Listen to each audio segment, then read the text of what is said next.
उससे पहले हजारों करोड़ों अरबों साल तक खुदा बैठा क्या कर रहा था।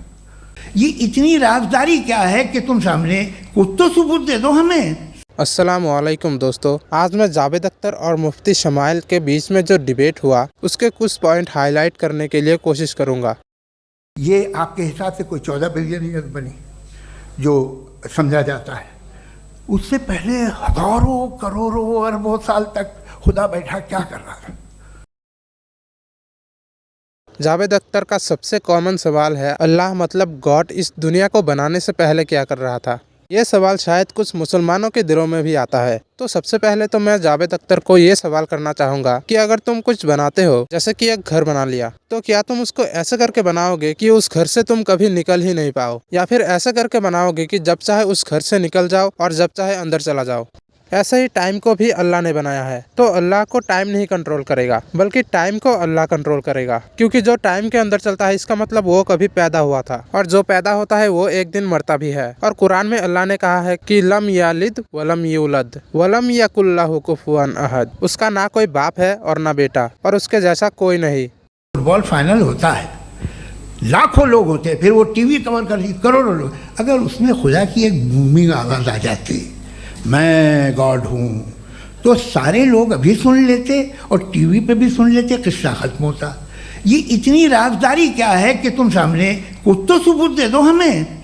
इसका ऐसे सवाल का जवाब कुरान में सूरा बनी इसराइल में है कि और कहने लगे कि हम तुम पर तब तक ईमान नहीं लाएंगे जब तक तुम लोग अजीबो गरीब बातें ना दिखाओ, यानी या तो हमारे लिए ज़मीन से चश्मा जारी कर दो, या तो तुम्हारा कोई खजूर और अंगूरों का बाग हो और उसमें से लहरें बाहर निकाल दो, या जैसा तुम कहा करते हो हम पर आसमान के टुकड़े गिरा दो, या फिर अल्लाह और फरिश्तों को हमारे सामने ले आओ। और ये जाहिल यही तो बात कर रहा है कि अल्लाह को हमारे सामने ले आओ। मैं इससे पूछता हूँ कि अगर अल्लाह हमारे सामने आ जाए तो इस दुनिया को हम टेस्ट क्यों कहेंगे। ये ऐसा ही है कि एग्जाम हॉल पे हम बैठे हैं और हमारा टीचर बोर्ड पे सब सही आंसरों को लिख दे रहा है।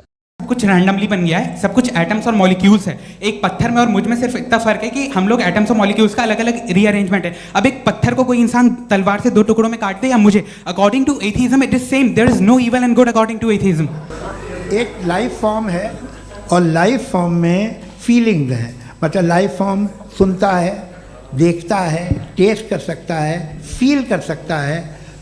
इससे ये तो पता चला कि हम सब एटम मॉलिक्यूल्स है, मतलब एक पत्थर भी मॉलिक्यूल से बना है और इंसान भी। फर्क बस इतना है कि एक के अंदर जान है और एक के अंदर नहीं है। लेकिन इसे ये नहीं पता चला कि वो कौन है जो एक मॉलिक्यूल के अंदर जान डालता है और एक में नहीं डालता। और मेरा ये दावा है कि अगर मुफ्ती साहब इसके सामने कुरान का एक आयत भी लाता तो शायद ये 2 मिनट भी नहीं टिक पाता, क्योंकि कुरान 1400 साल पहले नाजिल हुआ था। और तब किसे पता था कि सूरज आसमान में मूव कर रहा है और उसके चारों तरफ प्लैनेट अपने अपने ऑर्बिट में घूम रहा है। ये तो कुरान में लिखा हुआ है। और बिग बैंग थ्योरी साइंटिस्टों को पता चला लगभग 40 साल पहले, और कुरान में ये 1400 साल पहले से ही लिखा हुआ है।